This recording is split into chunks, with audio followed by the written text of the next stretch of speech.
देख रहे हैं सक्षम भारत टीवी। विदर्भाच्या 11 जिल्ह्यांमध्ये सुमारे 9,000 मतदार असलेली विदर्भ साहित्य संघाची निवडणूक अगदी जवळ आलेली आहे।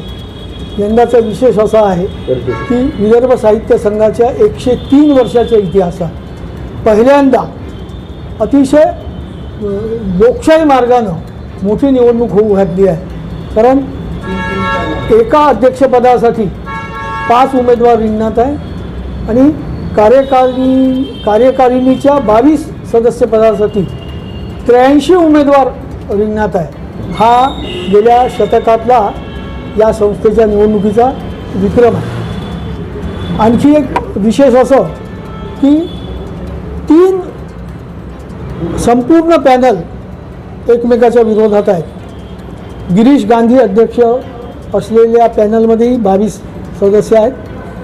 डॉक्टर श्रीपाद भालचंद्र जोशी यांच्या पॅनलमध्येही 22 अध्यक्ष आहेत आणि सध्या जे विदर्भ साहित्य संघाचे अध्यक्ष आहेत प्रदीप दाते त्यांच्या पॅनलमध्येही 22 सदस्य आहेत। आणखी एक विशेष असा की सध्या महाराष्ट्र शासनाच्या विश्वकोश निर्मिती मंडळाचे अध्यक्ष असलेले डॉक्टर रवींद्र शोभणे हे सुद्धा संपूर्ण पॅनल नाही पण काही उमेदवार घेऊन रिंगणात उतरलेले आहेत। त्यांच्याबद्दलची बाहेर जी भावना दिसते ती अशी आहे की अखिल भारतीय मराठी साहित्य महासंमेलनाचं अध्यक्षपद मिळाल्यानंतर ते या प्रादेशिक निवडणुकीत कशासाठी उतरले आहेत। गिरीश गांधी यांच्या संदर्भामध्ये मतदारांमध्ये ही भावना दिसते की गांधी यांचा विदर्भ साहित्य संघाशी काय संबंध आहे।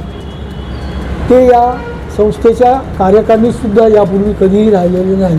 असं असताना अचानक ते अध्यक्षपदाच्या निवडणुकीत कसे काय आले। श्रीपाद भालचंद्र जोशी हे या संस्थेशी कमीत कमी अर्धशतक जुळलेले व्यक्तिमत्व आहे। ते साधारणतः 25 वर्ष या संस्थेचे उपाध्यक्ष होते।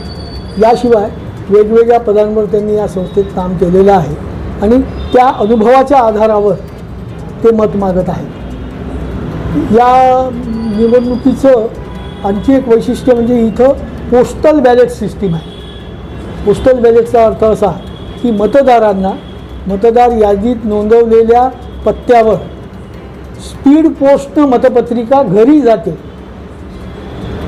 स्पीड पोस्टनं आणि मतदान त्या मतपत्रिकेवर नोंदवून ती मतपत्रिका फक्त 2च प्रकारानं त्यांना पाठवता येते।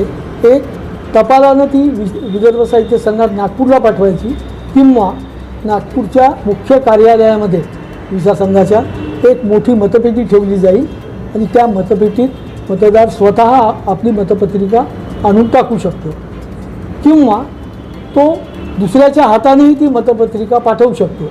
परंतु त्या मतपत्रिकेसोबत मी एक अधिकारपत्र जोडण्याची अट या वर्षीच्या निर्वाचनाधिकाऱ्यांनी घातली। ही सर्व माहिती मला होण्याचं मुख्य कारण असं आहे की डॉक्टर श्रीपाद भालचंद्र जोशी या अध्यक्ष उमेदवारांचा 2 सूचकांपैकी मी एक सूचक आहे। दुसरे सूचक पंजाबराव कृषी विद्यापीठाचे माजी कुलगुरू डॉक्टर शरदराव निंबाळकर हे आहेत। याशिवाय आम्ही दोघंही त्यांच्या पॅनलकडून कार्यकारिणीची निवडणूक लढवत आहोत। या निवडणुकीचं तिसरं किंवा चौथं वैशिष्ट्य हे आहे की 1 अध्यक्षपदासाठी सुरुवातीला 11 अर्ज आले। हा सुद्धा एक विक्रम आहे आणि 22 सदस्यपदासाठी 111 अर्ज आले।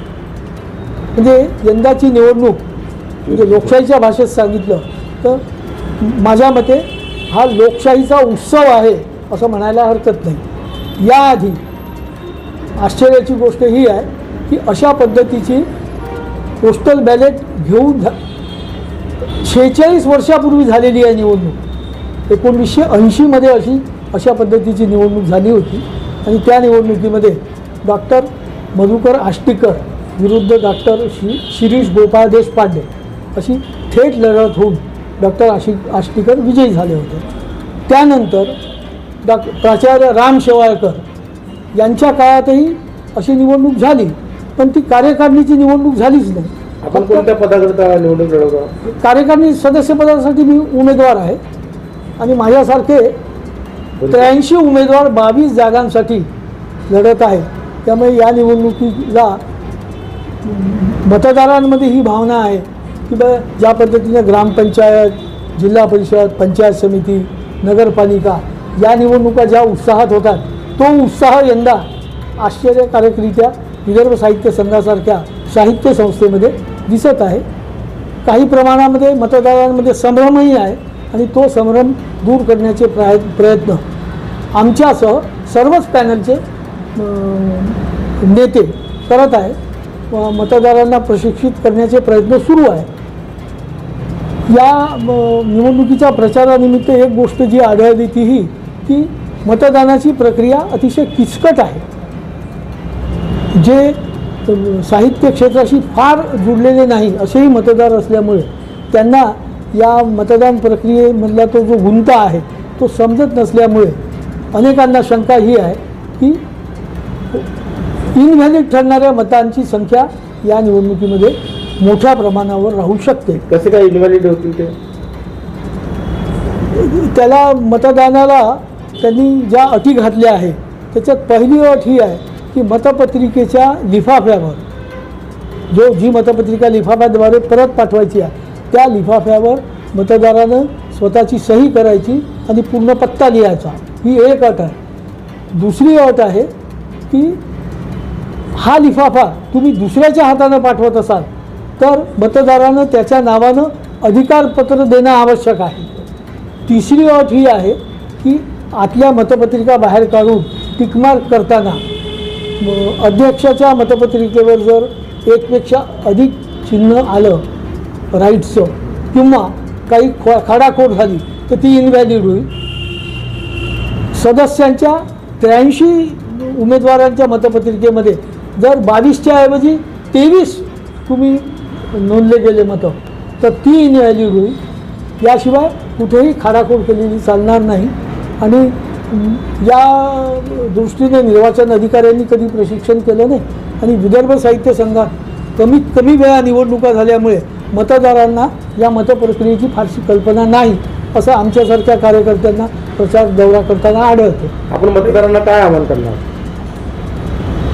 मी डॉक्टर श्रीपाद भालचंद्र जोशी अध्यक्ष असलेल्या पॅनलतर्फे सर्व मतदारांना असं आवाहन करतो की ही साहित्यिकांची संस्था आहे आणि त्यामुळे या संस्थेला चालवण्याची जबाबदारी मतदारांनी साहित्यिकालाच द्यावी आणि साहित्यिक उमेदवार कोण हे त्यांच्यासमोर असलेल्या 5 उमेदवारातून ते सहज निवडू शकतात. एका पॅनलचा उमेदवार म्हणून साहजिकच मी डॉक्टर श्रीपाद भालचंद्र जोशी यांच्या पॅनलला मत द्यावं असं तमाम मतदारांना नम्रपणे आवाहन करतो. एक दशकानंतर मोठी निवडणूक होत आहे, त्याची तारीख काय आणि वेळ काय राहणार?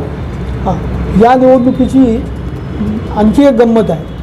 ही मतपत्रिका प्रत्येक मतदाराला त्याच्या घरी स्पीड पोस्टनंच पाठवली पाहिजे असा नियम आहे.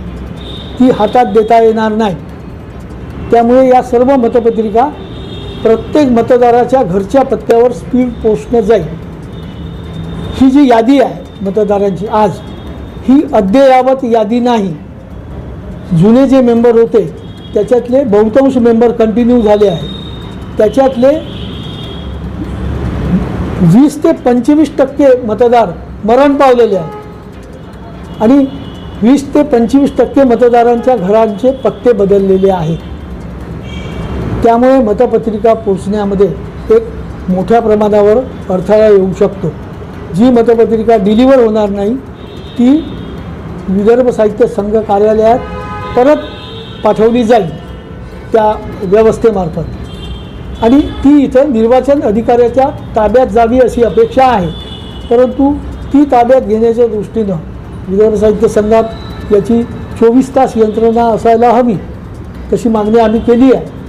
आणि परत येणाऱ्या मतपत्रिका फ्रीज केल्या जातील यासाठी एक देखरेख समिती सर्व पॅनल्सची बनवावी असं आमच्यापैकी एका उमेदवाराचं म्हणणं आहे, परंतु त्यावर निर्वाचन अधिकाऱ्यांनी अजूनही निर्णय दिलेला नाही, त्यामुळे शंकेला मोठा वाव आहे.